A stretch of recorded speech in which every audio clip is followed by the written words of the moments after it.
On prend ensemble, Baruch Hashem, une sikha sur le dit Tevet. On a déjà eu l'occasion sur le site, sur des cours qu'on a fait ensemble, sur le décès de Ezra, sur la Shoah, sur la traduction. J'ai un article sur la traduction, je verrai dans la playlist, Baruch Hashem, comme d'habitude, chose qu'on a déjà fait. Mais j'ai trouvé que ça pouvait être sympathique et judicieux aussi de familiariser avec la langue, j'ai envie de dire, du fils du Rav Kook, le Rav Yehuda. Certains évoquent l'idée que ça aussi, c'est parmi les nombreuses bêtises que j'ai pu entendre dans ma vie. Il y en a une qui m'a toujours beaucoup plu, c'est ceux qui disent le Rav Yehuda, eh bien, il est différent de son père, il n'a pas compris son père. Le seul problème, c'est que l'intéressé, c'est-à-dire le Rav Kook lui-même, quand il écrit que s'il y avait une seule personne qui m'a compris, qui a compris mes enseignements, c'est mon fils quand il avait 17 ans.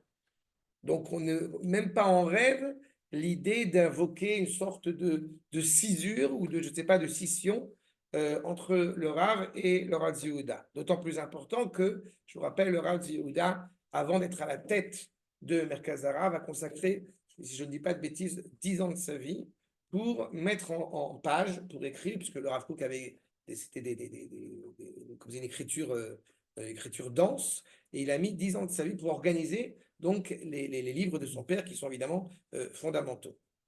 Maintenant, vous avez ici une retranscription qui a été faite depuis déjà quelques années des enseignements que donnait le Rav Yehuda, notamment à l'oral, qui a été retranscrit, ça s'appelle donc les Sichot Rav Yehuda, qui est donc très important. Cette étude que nous allons faire ensemble, elle a été faite après la guerre de Kippour. Encore, ça va être important après par rapport au contexte, et on va essayer de voir ensemble. Donc, Yom Bo Ufkea Air, ce jour où eh bien, la ville va être donc quelque part percée, puisque nous parlons du dit Tevet. Il ne faut pas oublier que la brèche c'est le 17 Tammuz. D'accord? La brèche c'est le 17 Tammuz. Mais il est clair que le dit Tevet, c'est la racine de tous les jeunes qui vont suivre le 17 Tammuz avec la brèche, le 9 Av avec la destruction. Tout ça s'inscrit dans un même élan. D'accord? Ayom yoter ma'asher tamid, yesh inyan shel ma ne'emar ou ma nedaber. Aujourd'hui, avec encore plus de force, je répète, c'est écrit dans les années 70, ça va être important parce que vous allez voir à quel point c'est malheureusement encore d'actualité. Qu'est-ce qu'on peut dire, qu'est-ce que nous pouvons raconter sur justement, eh bien, en relation à ce jeune. Yom gavar haoyev vetivka air. L'ennemi a dépassé, a surmonté, et la ville a été donc percée, a été ébréchée. Ou Adavar Arishon, et avant tout cela, la première chose qui est indiquée le jour donc, du Litevet, c'est le siège. Ou Adavar Arishon, Amatzor al Yerushalayim, le siège de Jérusalem. Enfin, pendant un laps de temps suffisamment éloquent, eh bien, on ne peut pas rentrer, on ne peut pas sortir. Il ne faut pas oublier que la ville de Jérusalem est une ville centrale et, évidemment, aujourd'hui, mais dans le passé encore plus, puisque nous montions les 3 fêtes de pèlerinage, n'est-ce pas, pour Pessah, Shavuot et Sukkot. Donc, on a une quantité infinie du peuple juif qui monte à Jérusalem et qui va se retrouver coincé. Et puis, d'autre part, comme on ne peut pas, on se rappelle dans la Megillat Techa, comme on n'enterre pas les gens dans la ville de Jérusalem, donc on va aussi malheureusement après avoir des gens qui vont joncher dans les rues de Yerushalayim, malheureusement, des cadavres comme ça absolument dramatiques. Mais on nous dit clairement, et on va y revenir, en quoi le siège, au-delà des détails que je vous ai apportés, pourquoi sont-ils si dramatiques? On n'a jamais eu l'évocation d'un jeune comme étant quelque chose de nostalgique, auquel eh bien, on regrette ou on se rappelle de ce qui est passé dans le passé. Non, ça a une valeur en notre temps. On est devenu, surtout qu'à ce moment-là, selon les enseignements de Yecheskel, on a à manger, on a à boire, on a tout ce qu'il faut au niveau économique, on a tout ce qu'il faut au niveau spirituel, et pourtant, la ville est déjà assiégée. Et c'est suffisamment grave pour qu'on la joigne à ce jeune du DTV. Zemaspik, Nora Meod ou Mezaazea. C'est quelque chose d'absolument dramatique, c'est quelque chose d'absolument terrible. Ajab, il faut comprendre que, je le dis dès à présent, le peuple juif, il est coutume de dire qu'on ne peut pas le compter. Il est incontable. Pourtant, on a besoin de compter le peuple juif, on a besoin d'un minyan, on a besoin d'une unité militaire, mais on ne le compte pas. Dès qu'on le compte, on l'a limité. La Torah, on va y revenir, la Torah n'est pas un livre de philosophie, n'est pas un livre d'histoire, n'est pas un livre d'intellect. La Torah, c'est la vie. Combien est-ce qu'on peut mesurer la vie? On ne peut pas la mesurer. À partir du moment où on a encerclé la ville de Jérusalem, on a limité la ville de Jérusalem. On a limité, on a blessé, affaibli l'élan vital qui est à Jérusalem. Ceux qui à chaque fois regardent en notre temps, en notre génération, la ville de Jérusalem, eh bien, ne peuvent pas dignement, ne peuvent pas, s'ils sont cohérents par rapport à ce qu'ils disent, ils ne peuvent pas dire désormais que la ville est détruite. Ça bouge, ça bouge de tous les côtés à Jérusalem. Donc, c'est quelque chose qui se passe. Mais à ce moment-là, on essaye d'enlever l'élan vital de Jérusalem, en encerclant la ville, en l'accadrant, en l'empêchant, encore une fois, de se développer. Il y a une punition, si je puis dire, qu'il m'est arrivé de faire quand les enfants étaient vraiment tout petits, sans violence, sans rien du tout. Dès qu'il fallait les faire une remontrance, on les prenait, genre 6 mois, 1 an, on les encerclait dans les bras. Je ne sais pas si vous avez déjà vécu cette expérience, mais la chose la plus dramatique pour un jeune bambin, c'est qu'on l'empêche de bouger. C'est ça. Il y a une vitalité qui est, voilà, qui est fertile, on l'empêche, on l'arrête. Et ça, c'est aussi terrible que ça d'évoquer bizarrement ce jeune, qu'il y a un enseignement que nous livre Rabbi David Aboudaram, à savoir, en référence au verset dans Yecheskel, que je vous soumets. Vous ne l'avez pas écrit, c'est moi qui l'ai rajouté dans les notes. Ben Adam, Ktav Lecha et Sham, Ayom et Etsem Ayom Azeh, ce jour-là, l'essence même de ce jour, c'est Samach Bavel El Yerushalem, au moment où justement la Babylonie va s'imposer à Jérusalem, Be'etzem Ayom Azeh. Ce terme de Be'etzem Ayom Azeh, ce jour-là, va amener Rabbi David Aboudaram à dire que si le jeûne était tombé Shabbat, c'est exclusif au dit Tevet. Si le jeûne était tombé Shabbat, eh bien, on n'aurait pas reculé le jeûne. On aurait jeûné Shabbat. Les Chachaim ont fait en sorte que le dit Tevet ne tombe jamais Shabbat. Mais par exemple, Tisha B'Av, si ça tombe Shabbat, c'est reculé à dimanche. Yom Kippour, c'est autre chose. Yom Kippour, c'est de Horaïta, c'est Shabbaton, c'est évidemment, ça tombera Shabbat. Mais ça montre à quel point ce jour est si important que ça. C'est le début de la fin. Mais on voit déjà à quel point le Rav nous livre déjà une première problématique. Le deuxième élément qui est rajouté au dit Tevet, c'est la mort de Ezra Asopher.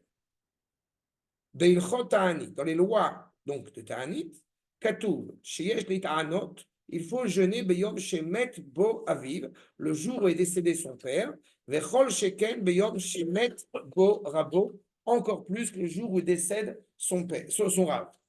D'accord?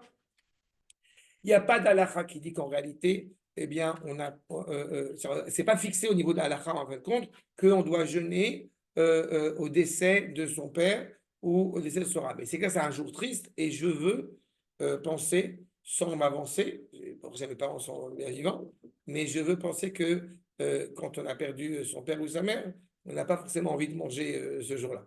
Cela dit. Ça me paraît, non, c'est pas ça logique ce que je dis, mais c'est ça. C'est quelque chose de, évidemment, cette souffrance, cette expression-là. Qui a vive mevio le chaye olam haba, le père amène à ce monde-ci, rabo mevio le chaye olam haba, dans le monde qui vient, bien évidemment, il donne un sens à sa vie. Nous évoquons le nom, donc, de Ezra Asopher. Ayom Azeh ou Yom Bomet Ezra Asopher. Rabbeinu c'est Ezra, ok? Rabbeinu, Rabban de Israël, le maître de tout Israël. Ezra ou Chibour Torah Shebirtar et Torah Shebalpé. Il est le lien, le maillon dans la chaîne, plus que dans la chaîne. Il est l'épine dorsale de la Torah de Moshe qui est retransmise au peuple. Il faut oublier, il faut pas négliger quelques détails si vous le permettez. Le premier, c'est que Ezra Asopher, c'est celui Ezra Sofer, c'est celui qui va être le pionnier, comme je l'ai indiqué, à revenir en Eretz Israël au début du deuxième Beth Amikdash. Autre détail fondamental, Ezra, c'est Malachi. Ezra est le dernier prophète. Ezra est le dernier prophète de Am Israël. D'accord? Pardon? Ok. En plus, mais on dit Ezra, c'est Malachi. Pas? Donc, ça veut dire que, et c'est intéressant que ce soit Malachi, parce que si c'est Malachi, c'est qu'il y a à la fois l'annonce que ce soit le dernier prophète, mais aussi celui qui annonce des prophéties futures, pas de la fin des temps. En tous les cas, encore plus intéressant, c'est que si Ezra était né avant Moshe Rabbeinu, il aurait donné la Torah. Ça veut dire, c'est pas là pour abaisser que Dieu préserve la dimension de Moshe, en tous les cas, ça nous fait comprendre qui est Ezra. D'autre part, comme j'ai coutume de le rappeler, qui a fixé l'Avdallah? Ezra. Qui a fixé le Hallel? Ezra. Qui a fixé la séparation des hommes et des femmes dans le Beth Amikdash et par la synagogue? Ezra a Sofer. D'accord? Tout un ensemble de décrets, tout un ensemble de choses, de takanot qui ont été fondamentales et constitutives pour le peuple juif ont été faits par Ezra à Sofer. J'en rajoutais encore, mais c'est intéressant de bien mettre le point là-dessus. Achat, j'ai poursuivi, vous allez voir. Begmara, Katou, chez Ezra Ayanavi. Ezra, Zemalachi. Ezra, Shakul Kimat, Kemoshe Rabbeinu. Comme Kefi chez Omeret Agmara, Raoui Aya Ezra. Ezra est celui qui aurait été souhaitable chez Tinaten, la Torah Aliado, qui est celui qui aurait pu donner la Torah à Israël, El Malé Kadmou Moshe. Comme Moshe il a précédé, donc c'est Moshe qui a donné. Ou Sheyach le Madrigat Anevi'im. Il appartient donc à la Torah Jebirta, puisqu'il est comparé à Moshe Rabbeinu. Il appartient à la dimension des prophètes, puisque on a dit c'est Malachi. Et il appartient aussi à la troisième partie, j'ai envie de dire, du Tanakh, les Ketuvim, puisque nous avons Sefer Ezra. Ezra et Néhémie, on les associe tous. Okay. Quel est le rapport? Au niveau historique. Non, au niveau de la valeur. Ah, Néhémie et Cohen. D'accord? Il y en a un qui est Cohen, il y en a un autre qui est. Les Madrigat Moshe Rabbeinu, Shehu Me'al Kulam, bien évidemment, Moshe est au-delà de tout. Ce qui est intéressant, en plus de ça, donc on a toute la Torah chez Birtav, on a le prisme de la Torah orale qui est en train de se développer à travers Ezra. Et puis, j'ajoute aussi un détail qui est important, le Sefer Torah que nous avons aujourd'hui, l'écriture, vous savez que l'écriture a évolué. La Torah a été donnée en hébreu, c'est la langue hébraïque, mais l'écriture, elle a évolué. Qui a fixé cette écriture dans le Sefer Torah? C'est Ezra.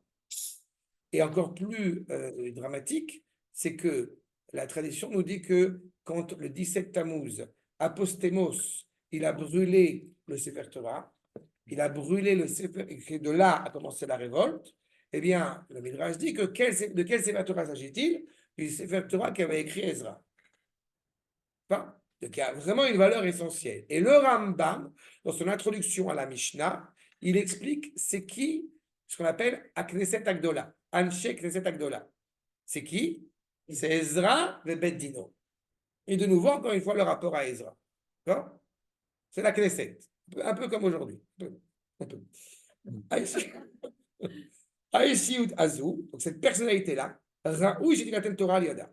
Le Tanakh, Yesh Chaluka Meshudeshet. Vous savez que le Tanakh est séparé en trois parties. En aucune manière, le Rav Juda avait coutume de dire, en aucune manière on étudie le Nach. On étudie le Tanakh avec donc Nevi'im et Ketuvim. Pourquoi il dit on n'étudie pas le Nach? Nach, ça vient de Neché. C'est manquant. Il y a des madrigotes, il y a des dimensions dans la Gdusha, mais elles sont toutes rattachées l'une à l'autre.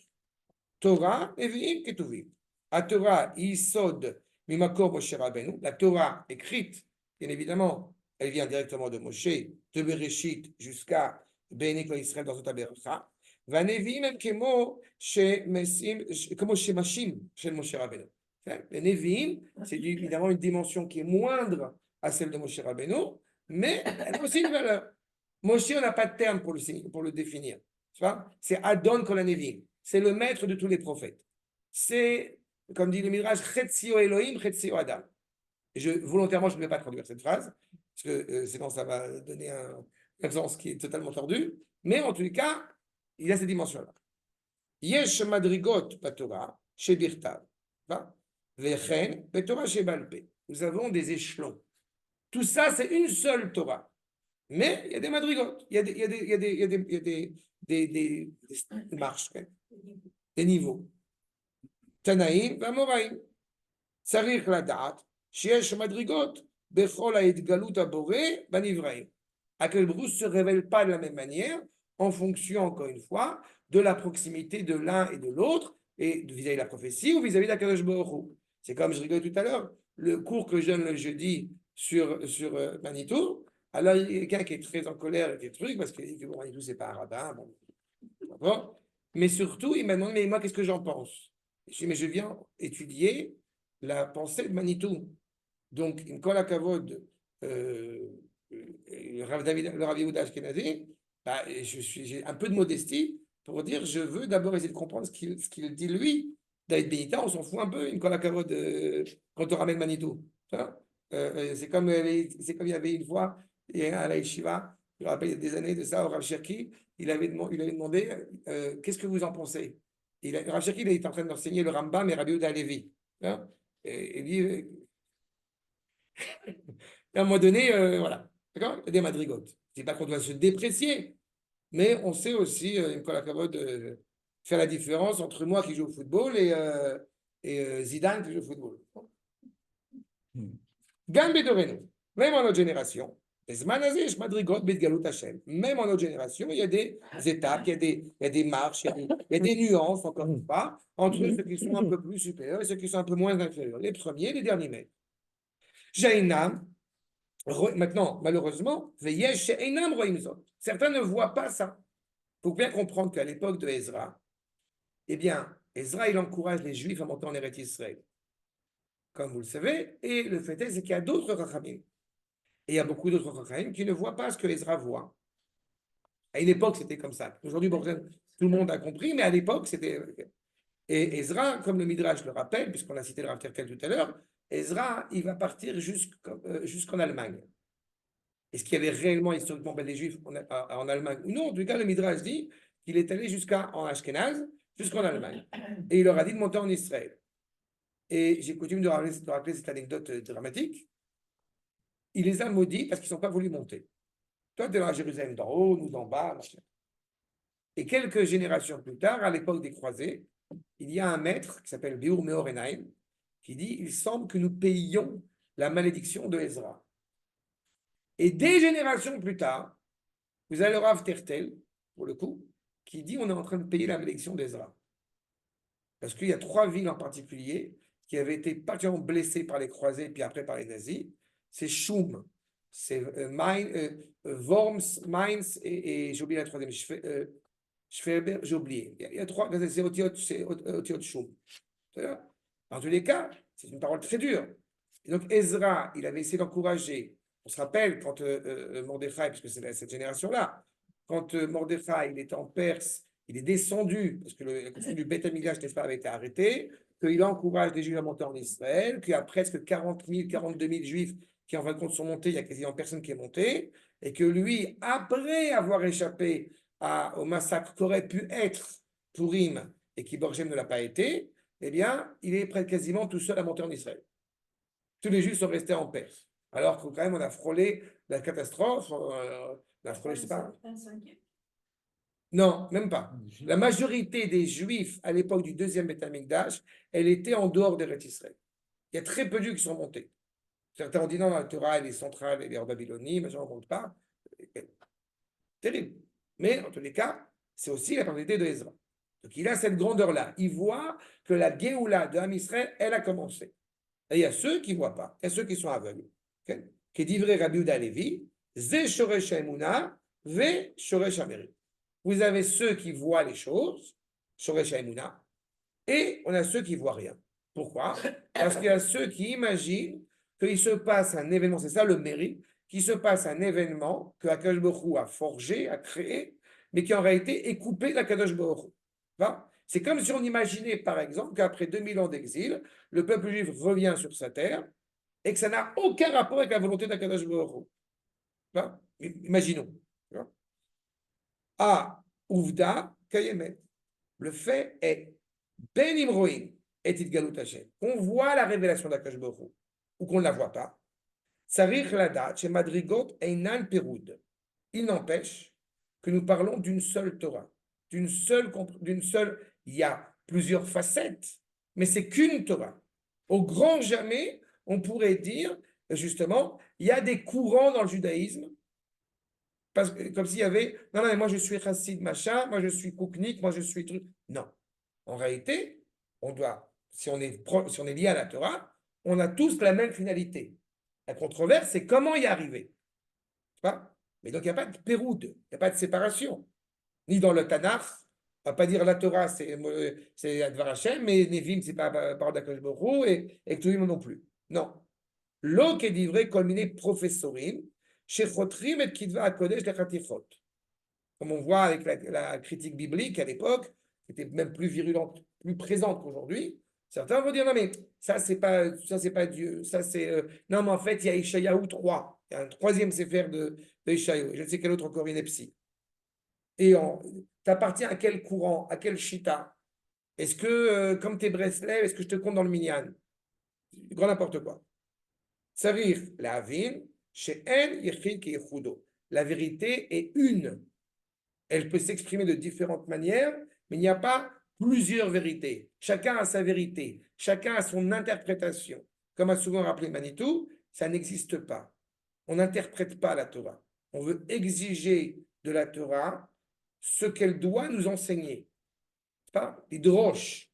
Je veux exiger du verset, qu'est-ce que Akadosh Baruch Hu veut m'enseigner en me transmettant cela. Et si j'estime qu'il y a un problème moral dans la Torah, c'est que le problème moral, il est chez moi, pas dans la Torah. Ça, c'est fondamental. Parce que je vais être rattaché à la vérité du projet divin. Je peux avoir le droit de dire, j'ai pas compris. Ou j'ai le privilège d'avoir compris. Mais en aucune manière, non, mais c'est. Zemit galé de madrigot, c'est par étapes. Aval bechol madrigot, en yichid ki yichudo. À chacune des étapes, à chacune même de la maturité, on va lire le même texte. C'est quand même assez intéressant que quand on va étudier les mathématiques en primaire, alors on va étudier les mathématiques et qu'on vienne au CP. Puis après, on va passer à un autre stade, au lycée, puis la fac. La Torah, ce qui est quand même assez impressionnant, c'est qu'on peut étudier le même midrash à 5 ans, à 15 ans, à 50 ans. C'est le même midrash, c'est le même texte. Et pourtant, on va le lire avec une autre approche. Parce que nous, on a évolué. Parce que nous, on a mûri. Et tout cela est intimement rattaché de toute façon à l'unité du projet divin. Ayom Azeh, Dayenu, Bechar Shebo Ukta Yerushalayim. Donc au moment où justement Jérusalem est frappée, Avalachar Kaf, Zeugam Ayortzait, Shel Rabbeinu Ezra, à Sofé. Yortzait, vous savez quel? L'Askara. Amevin, Be Torah Teloim. Il faut comprendre que si Ezra, justement, qui est animé par la prophétie, eh bien, il est capable, puisque c'est lui qui va fixer des règles fondamentales comme nous l'avons développé tout à l'heure, ça veut dire que c'est le dernier qui est capable de reformuler la Torah de Moshe telle qu'elle a été transmise, avec une extrême exactitude. C'est la Torah directement d'Akadosh Baruch Hu. Ezra ou Beddino. Tiknu Sederat Fila. On sait pertinemment qu'au moment où nous allons quitter, eh bien, nous allons partir en exil, où il n'y aura plus de prophétie, et qu'on s'interroge comment on va pouvoir se tourner vers Akadosh Baruch Hu. Heureusement que Ezra va compiler la Tefila. Elle nous explique comment nous rattacher. Après Galut Bavel, après l'exil de Babylonie, B. Achzarat Torah, V. Shivat Sion, au moment où la Torah, elle reprend sa place, Ezra ou Arabi Shelano. C'est notre maître. N'est-ce pas?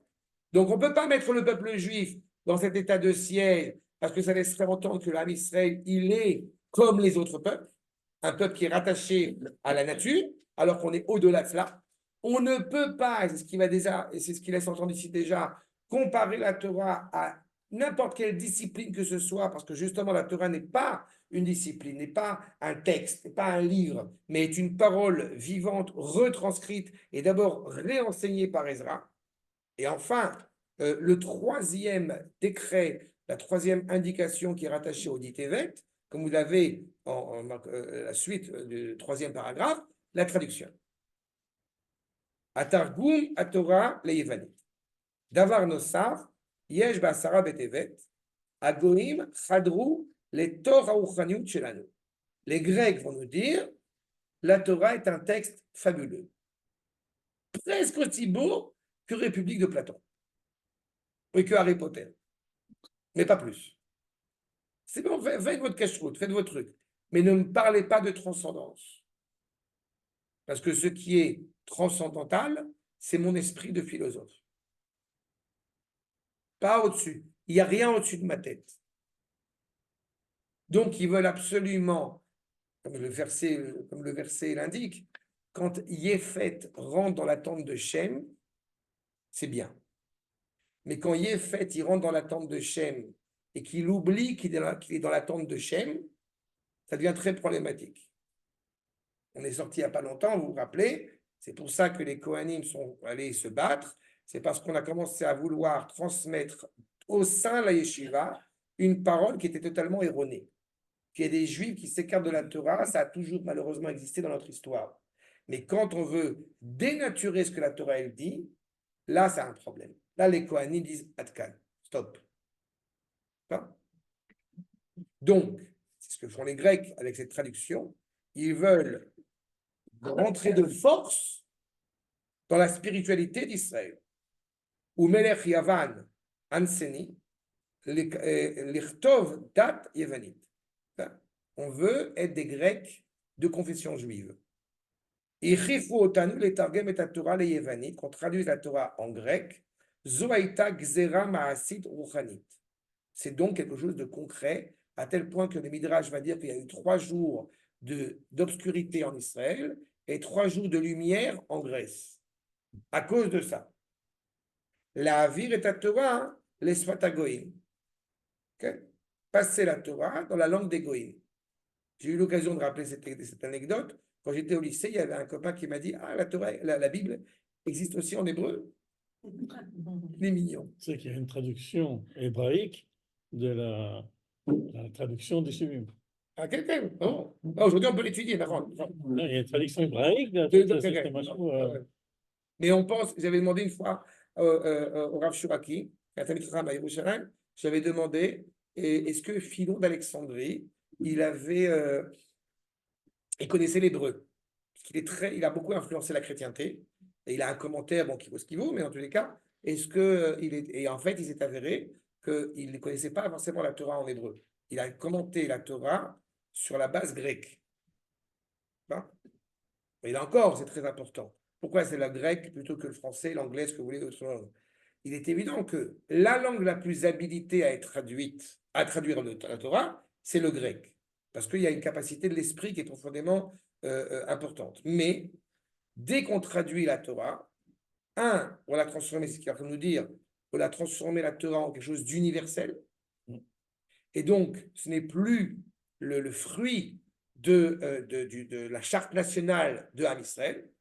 Comme j'ai coutume de l'indiquer, tout ce qui nous rattache ici à cette table, c'est que notre arrière-grand-mère, qu'elle s'appelle Messaouda ou qu'elle s'appelle Faingele, elles étaient sur la mer en train de traverser, ce qui n'est pas le cas pour les crétins, les musulmans, ce que vous voulez, etc. C'est quelque chose d'essentiel dans notre identité et qui est retransmise. C'est une parole qui est retranscrite. Le premier problème, c'est de traduire la Torah de la rendre universelle. Et le deuxième problème, c'est de considérer la Torah comme étant un livre. La Torah est une parole. Il y a 2 personnes qui ont eu la maladresse de dire qu'on était le peuple du livre. Il y a l'idiot, l'analphabète Muhammad, le Coran, et Echadam. On n'est pas Am HaSefer. On est le peuple de la parole. Chez nous, la parole elle a un sens. Quand on voit dans les versets qui reviennent assez fréquemment, Vaïdaber Hashem el Moshe lemor. Akadosh Baruch Hu, il dit à Moshe Rabbeinu, voilà où tu dois arriver. Comment je vais leur dire? Ça, tu te débrouilles. C'est ton problème. C'est les morts. C'est le pédagogue. C'est l'éducateur pour arriver à cela. Vaïdaber. Voilà là où tu dois arriver. C'est une parole qui va être retranscrite. C'est avant tout une parole. D'accord? Quand on étudie un peu la Torah, on s'aperçoit qu'en fait, on peut. En hébreu, ça, Il est chaque d'accord, lettre, d'accord. la gamatria, D'accord, etc. d'accord. Tout ça, c'est Tout- quand c'est traduit, c'est. D'accord. Et c'est aussi intéressant de rappeler que on parle des écritures saintes en français, en hébreu, Mikra et Kodesh. C'est lu. Ça a un sens parce que c'est lu. Enfin, c'est des vinages qui disaient que notre rapport à la Torah, ce n'est pas des livres poussiéreux dans une bibliothèque. C'est exactement ça. C'est quelque chose de vivant. On n'étudie pas la Torah, on vit la Torah. Pouvoir la traduire en grec, c'est en réalité lui couper de ce lien vital. Okay? Kadosh Baruch Hu, Bachar Banu Mikol Ha'amim, c'est la base. Vous avez choisi parmi toutes les peuplades. À Torah, il sait faire Shmimi Nissi, un livre céleste, miraculé, pas miraculeux, miraclé. C'est pas le bon terme, parce que je veux pas qu'il y ait. C'est pas miraculeux. C'est un livre qui est l'étendard, qui est au-dessus de l'entendement. Je sais pas comment le traduire en français, parce que miraculeux serait un truc genre qui serait. Non, non. Sans que c'est le miracle, mais on sait que le miracle, c'est au-dessus de l'entendement. Nous-mêmes, nous sommes un peuple, justement, animé par cette parole qui dépasse l'entendement, par cet étendard, par ce miracle. Anachnu amzu yatzartili. Teilati et Sapérou, comme dit le prophète Ishayahu, je me suis créé un peuple pour me louer, pour chanter. Comme on a dit, l'épine dorsale. Quand le cœur fonctionne, tous les membres, encore une fois, peuvent éventuellement fonctionner puisque le sang diffuse aussi là-bas. Mais quand le cœur va mal, le monde va mal. Et par rapport à cette image, on se rend bien compte que les nations qui sont comparées aux membres du corps humain, eh bien, on peut vivre sans bras, que Dieu préserve, on ne peut pas vivre sans cœur. Et pas de bras, pas de chocolat. Anachnu, amadnu. Voilà. Anachnu amadnu al Sinaï. C'est tenu au mont Sinaï. À Torah, sheyechet lanu. À la Torah, elle nous appartient. À la lachon shelanu. Elle est notre langue. On n'a pas d'autre choix quand on a vécu en exil pendant 2000 ans de prendre une langue sociale qui va être différente de notre propre langue. Mais notre langue, c'est l'hébreu. On est fiers même d'avoir, Baruch Hashem, le privilège de pouvoir parler l'hébreu. La Shon HaKodesh, la langue d'expression de sainteté. C'est notre langue. Ma langue maternelle, si vous me permettez, a priori, c'est pas vrai techniquement, c'est pas l'hébreu, c'est le français. Hein? Mais l'idéal, c'est ça. Une fois, quelqu'un m'a dit, parce que j'avais raconté que je rêvais en hébreu, il m'a dit, c'est bon, ça y est. Quand on rêve en hébreu, ça y est. Compter, c'est compliqué. Mais, Et alors, ceux qui parlent en yiddish, refusant de parler hébreu, en disant que C'est une langue qui a pratiquement Un peu disparu. compris. Pratiquement plus personne parle le yiddish.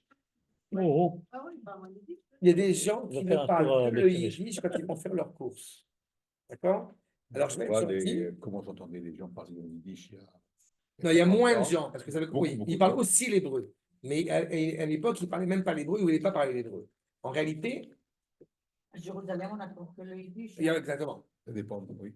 Ça dépend d'où. Oui. Mais ils peuvent parler aussi l'hébreu. Si tu t'adresses à eux, ils vont parler en hébreu. Mais de manière générale, ils ne parleront pas l'hébreu. Il y a un sens à cela. Alors, au-delà de la dimension sémantique, il y a quelque chose de très problématique. C'est Manitou qui a dit dans un article je ne veux pas dire qu'une certaine frange du monde orthodoxe se rapproche de la chrétienté, mais toutefois, d'accord? Parce que toute la valeur de la Shona Kodesh, c'est justement d'aller acheter des tomates, d'aller changer la couche, d'aller étudier, d'aller chanter, d'aller jouer au football en hébreu. Et le fait de dire que nous voulions séparer la langue du Beth Midrash et la langue qui est en dehors du Beth Midrash, c'est pas de chez nous. C'est juif et pas hébreu. Voilà. C'est un vrai problème. C'est une conception qui n'a pas lieu d'être. Cela dit, à leur corps défendant, le yiddish ou le ladino restent des langues qui sont. Voilà. C'est de chez nous, c'est juif. Mais, moi, c'est pas pareil avec le yiddish. Mais j'ai un problème quand justement ça devient la langue avec laquelle on va faire nos courses. Moi, je suis fier de pouvoir acheter des agvaniotes. Bon. Quand ma mère, elle me raconte cette anecdote qui fait toujours à chaque fois rire. Elle voulait acheter de la viande hachée, elle ne savait pas comment faire la viande hachée. Maintenant, elle sait. À une époque, elle ne savait pas. elle va chez le boucher et lui dit Ani Rotsa, Bassar, petit, petit, petit, petit. Ah, ouais, ça, il faut beaucoup rire. Voilà. La chante chez l'anneau. La neshama chez l'anneau. Vélo, la goïm. Ils ne parlent pas la langue, ils traduisent, ils sont étrangers à cela. Entre parenthèses, vous savez que Targum, c'est la gematria de Tardema. On s'endort. Il y a une passivité. Il y a un manque justement de compréhension profonde de la langue. On n'est pas actif, on reçoit la langue. Nous, la langue, plus on va l'apprendre et plus on va l'étudier en hébreu, plus, encore une fois, elle nous anime. Et Dieu sait combien, on étudie ensemble depuis quelques années, et combien une de mes grandes difficultés, ça a été à chaque fois d'essayer de traduire vraiment de la manière la plus fidèle possible, sans qu'il y ait une connotation, pour le coup, chrétienne, ou connotation en tout cas occidentale, à des termes, à des expressions, à des pensées qui sont profondément hébraïques. Chazal Omri, chez Nitargema à Torah, quand la Torah a été traduite, Nisdazea Eret Israël. La terre d'Eret Israël a tremblé. Même plus que ça. Quand Jonathan Ben Uziel il va traduire un passage à propos de la Géoula d'Am Israël, et c'est Rabbi Yotal Ben Uziel, c'est pas genre pour le coup la grève. Même là-bas, la terre va trembler. Donc d'autant plus quand on traduit ça. Vaya caché Keyom Shenesa Boegel. Comme si on avait fait la faute du veau d'or. Là, encore une fois, c'est intéressant ce parallèle. Parce que malheureusement, enfin, intéressant, c'est dramatique. Parce que quand on fait la comparaison entre la traduction de la Torah en grec et le fait et la faute du veau d'or, c'est la même motivation. Les Goïm, le Erev Rav qui va participer à la faute du veau d'or, qui veut essayer de se rattacher à Israël, sans se rattacher à l'identité familiale, filiale d'Israël. Je veux bien recevoir la Torah de Moshe, mais ne parle pas d'identité qui viendrait de Abraham, Isaac et Yaakov. Et la traduction, c'est la même chose. Si je traduis la Torah en grec, donc j'ai les mêmes droits que toi. J'ai la même compréhension que toi. Eh ben non. Zéou Adavar Ashlishi, Shekaranu Basara Betevel. Assur la Goïm Limot Torah. Les Goïm n'ont pas le droit d'étudier la Torah. Pas parce qu'on est méprisant à l'égard des Goïm, mais parce que ça ne leur parle pas. S'ils veulent recevoir la parole d'Akadosh Baruch Hu, s'ils veulent comprendre la parole d'Akadosh Baruch Hu, il faut passer par le peuple juif. Tzarich lavin zot. Enzo matoch shanachnu kamtsanim. On n'est pas radin de la richesse de cette parole. Elle a, à Torah sheyechet lanu. Elle appartient à notre neshama. À Torah in mitziut seder haolam. C'est le Ham Israël, c'est l'épine dorsale, c'est la neshama des nations, c'est la neshama du monde. Eh bien, la Torah est l'épine dorsale du monde. Comme dit le Midrash, n'est-ce pas? Akadosh Baruch Hu a regardé dans la Torah pour créer le monde. Vekshe agoim lomdim ota, quand les goïm ils étudient, em mesalfim ota, automatiquement, eh bien, ils vont la dénaturer. Vous prenez les protestants qui ont voulu se couper des catholiques, ils n'empêchent quand ils prient les anges. Ils ne prient pas à Kadosh Baruch Hu. Nous, on parle uniquement avec le boss. Nous, on dit Baruch Ata. Une expression de M. Edmond Fleck que j'aime beaucoup. On est le seul peuple à tutoyer Dieu. Ça, c'est nous. Eux, automatiquement, c'est dénaturé. Veinam koltin, ils ne peuvent pas encaisser, ils ne peuvent pas intégrer et advarim kemoshet tsarir. Ça ne veut pas dire qu'ils sont bêtes que Dieu préserve. On peut avoir des gens qui sont d'une intelligence extraordinaire chez les nations. Mais il y a quelque chose, il y a une fibre, qui ne sont pas capables d'entendre. Parce que ce n'est pas une fibre qui relève justement de cet élan, si je peux dire, familial de la famille hébraïque. Machenim shach, mais az, ve'ad missionnerim sheyamenu, jusqu'à aujourd'hui. Je ne sais plus à qui je racontais tout à l'heure, il y a un groupe sur Facebook, nous, Juifs de France, tout comme ça. Et j'étais inscrit dans ce groupe, et bon, j'ai dit comme ça, peut-être ça peut. Et là, aujourd'hui, vraiment, je tombe dessus, un juif apparemment qui est séfarade, qui explique combien il est fier de croire en Jésus, machin, on s'aime tous, c'est la beauté, etc. Et la Bible, il faut étudier. Et j'ai dit, et certains qui disaient, Chazak ou Baruch, machin. Et j'ai dit, quelle honte. On s'approche du Tevet, j'ai trouvé que c'était, voilà. C'est pas chou de la bisaillante, c'est la honte la plus totale. Et on me juge en me disant que je suis extrémiste à l'égard des chrétiens et des musulmans, des machins, alors que vous avez, je crois que c'est cette semaine, non, c'est la semaine dernière, où le pape il a rencontré le président iranien et qu'il a encore craché sur Israël. C'est affligeant. Ils se détestent les uns aux autres. Par contre, ils sont prêts à s'unir pour détruire, pour parler du mal d'Israël. C'est pas un fridouche, hein, on est habitué. Hein. C'est ça. On est passé pas nous. Mais après, on va dire, moi, je suis extrémiste. Pas que ça. C'est vrai que l'Iran, c'est connu pour son humanisme absolument extraordinaire. Et après, après de la violence d'Israël. Et Franciscus. bref. כמו שאי אפשר להעביר שם שמיים לאומה אחרת, le nom d'Akadosh Baruch Hu ne peut pas être véhiculé vers une autre nation. Hachem, c'est Hachem. Yud Ke Vav Ke, Akadosh Baruch Hu. Vous remarquerez qu'en hébreu, vous avez énormément de mots pour parler d'Akadosh Baruch Hu. En français, on n'a qu'un mot, c'est Dieu. Par contre, ils ont plein de mots pour parler de la dépravation, de la débauche. Ça, c'est bon, en français, c'est riche. Mais quand on veut parler de Kodesh, c'est en Kodesh. Vous voulez parler des glaçons, il faut parler en inuit. J'ai compris une fois de mes maîtres qu'il y a 15 mots pour parler de la glace en langue esquimau. Hein? Bah oui, parce que là-bas, ils ont beaucoup il y a la glace, machin. Oui, tu vois, c'est pas de la glace. Elle est un peu plus bleutée. Quand tu écris Dieu en français, est-ce que tu as le droit de l'écrire en entier ou tu mets un D et un point? Tu m'as demandé à moi. D'accord? Non, je te dis parce que tu as demandé à moi. Pour ma part, j'écris Dieu, un D majuscule parce que c'est quand même un truc, mais IEU. Parce que c'est du français et j'ai aucun problème. Mais comme il y a une sensibilité, alors je veux bien respecter cette sensibilité. Le seul que je n'écrirai pas et que je ne prononcerai pas, autrement que Yud Ke Vav Ke. À part lui, qui est le nom propre, tous les autres, Elohim, Hashem Tsevaot, El Shaddai, pas dans les toilettes évidemment, et pas stamp pour dire un truc, mais je les prononce sans aucun problème parce que ce n'est pas le nom propre d'Akadosh Baruch Hu. Le tétragramme, comme on l'appelle, c'est le seul sur lequel je suis suffisamment prudent. Quand je vais écrire Elohim, au cas où je vais peut-être jeter la feuille, tout ça, je vais peut-être mettre Aleph, un tiret et Elohim, mais pour l'écrire. Mais le prononcer, je n'ai aucun problème à le prononcer. C'est l'avis de 3 grands maîtres, n'est-ce pas, en Israël, à savoir le Rambam, le Rav Zini et moi. Pardon, moi, le Rav Zini et le Rambam. Moi, je ne dis pas Elohim. Pour ma part, je ne dis pas Elohim, et au contraire, on nous a expliqué, nos maîtres nous ont expliqué qu'on n'a pas besoin de dire Elohim. Mais je respecte celui qui dit Elohim, a une bonne volonté, mais ce n'est pas notre manière de faire. Après, si tu vas demander à moi. Mais le Rav Kook, quand il écrit dans Oroth, il a écrit Elohim, il n'a pas écrit Elohim. Les nouvelles, pas dans les livres du Rav Kook, parce qu'ils ne vont pas toucher à un mot. Mais dans certains ouvrages, tu vois, quand ils sont republiés, ils vont écrire Elohim.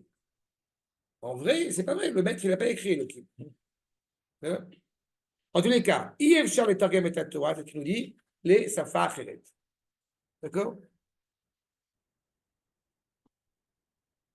David, quand la pour ce passage, pas une seconde, il y a un écart entre un juif et Israël. A priori, on a une identité. Am Israël, Shayach l'Eret Israël. Le postulat, c'est que le peuple juif appartient à Eret Israël. Goy Echad Ba'aretz. Un peuple, une entité, une unité. C'est-à-dire, non, je sais que je ne vais pas vous fatiguer trop. Je vais avancer peut-être un petit peu pour terminer.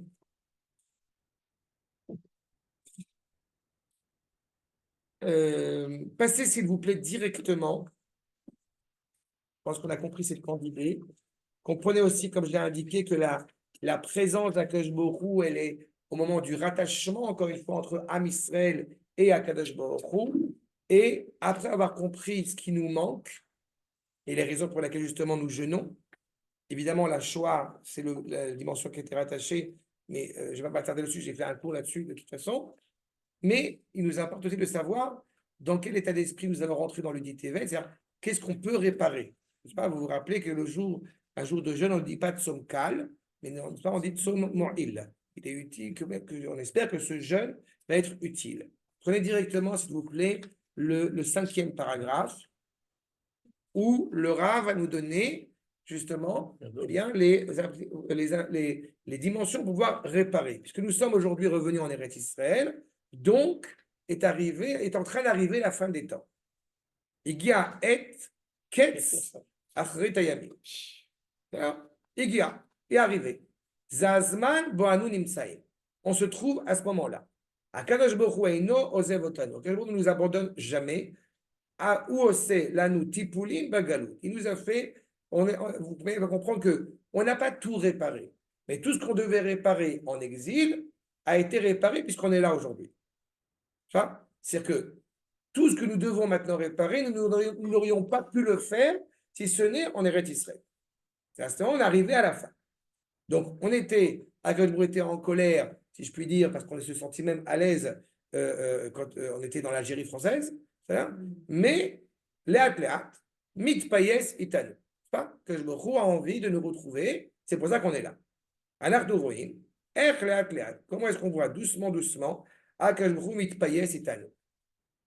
le lien se resserre entre papa, Akadosh Baruch Hu, et maman, Knesset Israël. Grâce à une vigueur extraordinaire, intérieure, qui nous rattache aussi à l'étude de la Torah. Qui aurait pu penser, avec tous les drames que nous avons traversés ces dernières années, mais ça c'est toujours l'exemple, je trouve, le plus impressionnant, qui aurait pu penser, il y a encore 2 ans, qu'on serait dans cette situation-là, avec des paroles tenues notamment par nos soldats, qui sont extraordinaires alors qu'ils ont 19, alors qu'ils ont 20 ans. Tu vois? Allez, à titre d'exemple. Et de la même manière qu'il y a encore 2-3 ans de ça, quand il y avait l'arabe dans le gouvernement et toute la bande là-bas, on est passé de ça à un gouvernement qui est déjà autre chose. Et on va avancer encore vers autre chose. Voilà. La plate. Mais on ne peut pas dire, celui qui regarde l'histoire uniquement sous l'axe, sous l'œil des journalistes et de la conseillère judiciaire, une grande dame, je ne lui souhaite pas le mal, mais je ne sais pas bien non plus. D'accord? Non, elle est juive, on ne peut pas. Alors, Non, elle est juive, on ne dit pas. voilà. Elle est juive. La מניעים ולמשינים. Mais faire tes choux, Bezrat Hashem, tu vas voir. Mais pour l'instant, en tous les cas, la valeur du Limud Torah, la valeur de l'étude de la Torah qui est en train de retrouver. On n'a jamais eu autant de gens qui étudient la Torah, on en a l'exemple, que depuis 2000 ans, dans des endroits où on ne pensait même pas que c'est possible. Le Limud Torah. Hashem Yivarech et Amo Beshalom. On retrouve cette nuance-là essentielle. En Oz et la Torah. Mitor Gilouy shel Torah. Quand la Torah elle se révèle en nous ou betochenu, on commence à se réapproprier les concepts, les mots, les valeurs. Je fais souvent cette remarque que moi je trouve extraordinaire. Il y a de plus en plus aujourd'hui d'adolescents, Baruch Hashem, qui aiment la Torah, qui aiment Eretz Israël, qui veulent étudier dans ce qu'on appelle Yeshiva Ktana. Ce n'est pas imposé, c'est des gosses qui veulent se renforcer, qui veulent étudier en profondeur la Torah et qui sont des ingénieurs, j'ai envie de dire, en Torah dès leur plus jeune âge, qui ont envie, mais qui auraient pu imaginer ça il y a encore 20 ans, il y a encore 30 ans. Aujourd'hui, c'est ce qui se passe. Et je sais de quoi je parle. Nagia lekvura tzva'it. En plus de cela, on arrive aussi à une vigueur, un héroïsme d'État militaire. Personne ne pourra nous faire bouger.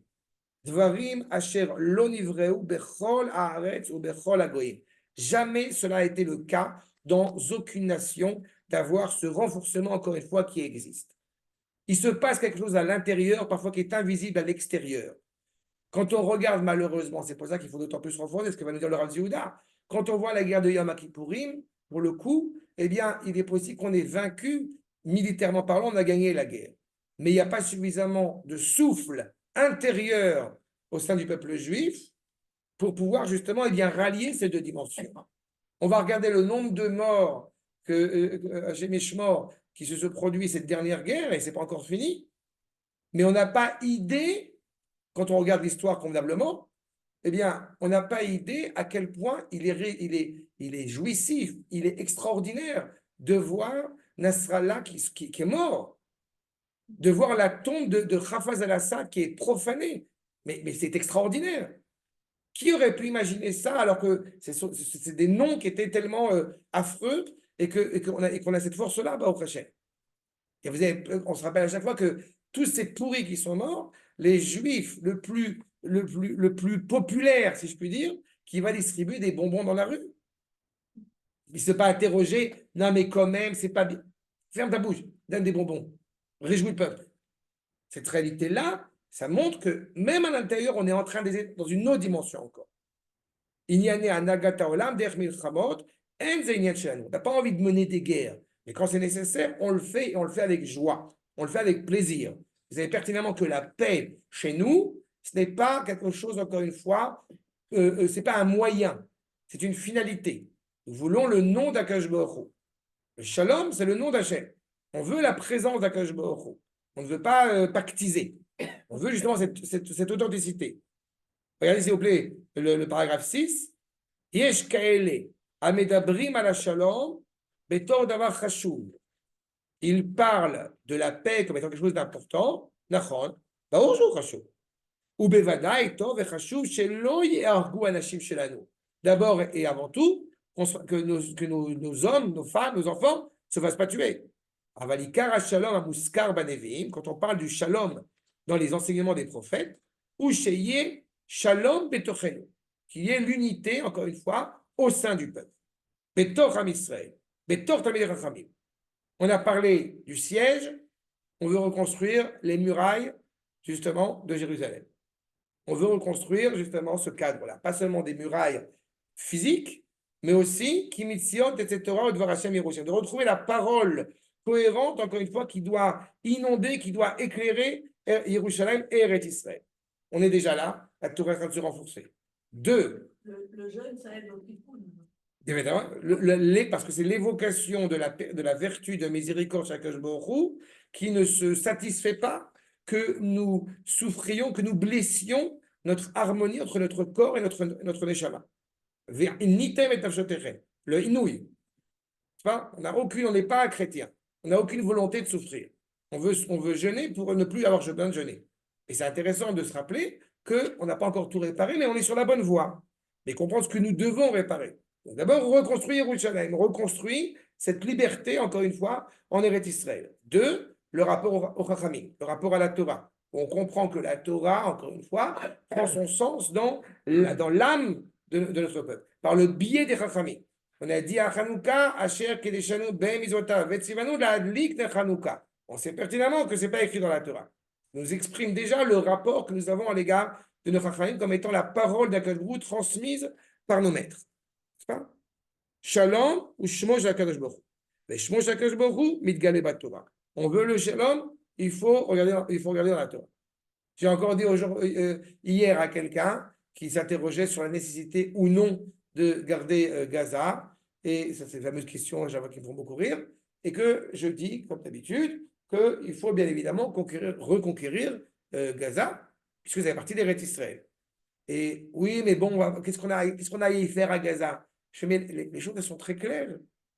Comme j'ai la cité, Veyarashtem et Oivechem, ou Yashavtem la Veta. Tu veux être tranquille chez toi, vire tes ennemis. Donc on ne veut pas comprendre. J'espère qu'on ne va pas comprendre trop tard, parce que ça va être trop tard, mais avec le moins de blessures possible. Mais la Torah nous le dit, mon référence à la Torah. La Torah dit clairement, tu veux être chez toi tranquille, tu renvoies le cancer à l'extérieur et qu'à l'intérieur. Okay? Donc, ces goïms, comme nous dit le Rav Yehuda, ils ne sont pas prêts.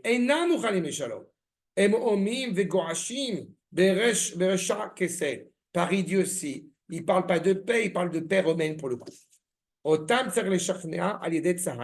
Comment est-ce que nous convainquons ces goïms qui veulent justement parler de paix avec nous? Il dit, le Rav Yehuda dit clairement, uniquement avec Betankim ou Pagazim. Il faut aller à Gaza, comme j'ai coutume de l'expliquer, il faut aller à Gaza et dans tous ces territoires ennemis avec des bons fruits d'Eretz Israël, des grenades, en l'occurrence. C'est ça, d'accord? Et c'est ça qui est notre force. La Torah, le rapport à l'hébreu. Vous savez, quand on avait traité ensemble, d'étudier ensemble Pessah, j'avais rappelé cet enseignement du Rav David Akohen, du Rav David du Rav Nazir. On commence, à part les Juifs yéménites, mais on commence la Haggadah en parlant en araméen, à l'Armania, qui se termine par Bene Chorin, qui se termine en hébreu. Quand on veut récupérer, retrouver notre authenticité, notre réelle liberté, dès qu'on commence à retrouver l'ère d'Eretz Israël, on commence à retrouver notre langue. Donc on parle en hébreu. On parle dans une langue étrangère. N'est-ce pas? Je termine avec ce 7e paragraphe. Etzlenu, nimshechet agvura. Donc la force, la vigueur se retrouve grâce, mitor gidul pochot ruchanim gdolim, avec des forces spirituelles profondément profondes, profondément élevées. Ma shechashuv lo pachot ma sheratankim ametosim. Il faut renforcer les tanks et les avions, et il faut renforcer la motivation de ce qui nous anime dans les tanks et les avions. Ça, c'est la Torah. Maniga Medina, Va'atzava et Manashim Gdolim. Les dirigeants du pays et de l'armée sont des personnes extraordinaires. Em Einam, non, j'ai rien dit. Em Einam sonnet Torah. Ils ne haïssent pas la Torah. C'est un Kohen, il ne faut pas oublier le Rav Yehuda. Donc il y a beaucoup de Avat Shalom, je ne suis pas sûr que tout le monde exprime de l'amour inconditionnel à la Torah, mais ou mes femmes, les femmes, elles mitgali. Parfois elles se réveillent, ça grandit. Yesh lada, donc l'épée, encore une fois. Vea sefer yardu kiruchim mishamayim. Saif vea sefer. On est ensemble. Le M16 avec la Torah. La Torah avec le M16. Tout ça, ça vient directement de dimension céleste. Chez Be'en Chazon Ifra Am. Il n'y a pas rien ne pourra empêcher la parole d'Akadosh Baruch Hu, eh bien, de se révéler au sein du peuple. Si je traduis, ce n'est pas exactement littéral, mais c'est le sens. Chez Kochenu, Ose Lanu et Achai. Notre force fait donne vie à cette armée. Mitor Yediya, grâce à la connaissance que Akadosh Baruch Hu noten koach lasot chai, qui donne la force. A koach kashur bevitachon amusari apnimi. Nous savons que nous agissons de manière juste, morale, bonne. C'est toute notre sécurité. Tous les grands de l'État, tous les grands dirigeants de l'État, de la Médina, einam dochin shirut talmidei yeshiva bigal politika et la mitoch havana. Ils comprennent la valeur, encore une fois, essentielle de la Torah. Je vous rappelle qu'à Merkaz Arabe, bien évidemment, les Juifs vont à l'armée, mais ils repoussent, n'est-ce pas, le moment d'aller à l'armée. Mais ils y vont. Mais ils savent que c'est important aussi, cette épine dorsale. Donc il faut retrouver cela encore une fois, cette grandeur, ce lien clairement qui, encore une fois, nous rattache à la Torah. Nous ne sommes pas pessimistes, nous sommes au contraire profondément positifs, mais ce positif-là n'est pas une euphorie, n'est pas euphorique. Être positif, être optimiste, c'est être conscient que malgré tous les problèmes, malgré toutes les difficultés que nous vivons au moment de la Géoula, nous savons que tout cela est énoncé et renforcé par la présence d'Akadosh Baruch Hu. Donc, ça ne peut aller que dans le bon sens, malgré tous les chemins sinueux que nous entamons. C'est pour ça que nous avons des Talmidei Chacham, malheureusement, qui parfois manquent de confiance envers Akadosh Baruch Hu, et nous avons Ezra qui, pour le coup, alors, comme je l'ai dit tout à l'heure, il voit bien les Juifs qu'il a en face de lui. Et pourtant, il a un esprit totalement optimiste, totalement renforcé, parce qu'il sait que l'histoire a un sens. Et que cette histoire divine, encore une fois, ne peut se révéler que par cette présence du peuple qui se renforce pas à pas sur sa terre, dans la Torah. C'est clair? Je vous ai résumé les 3 dernières lignes. Vous pouvez garder avec plaisir ceux qui veulent poursuivre cet enseignement. Voilà, je m'arrête là. Des questions? C'est clair? Beruchim tiyu. D'un seul, ça suffit.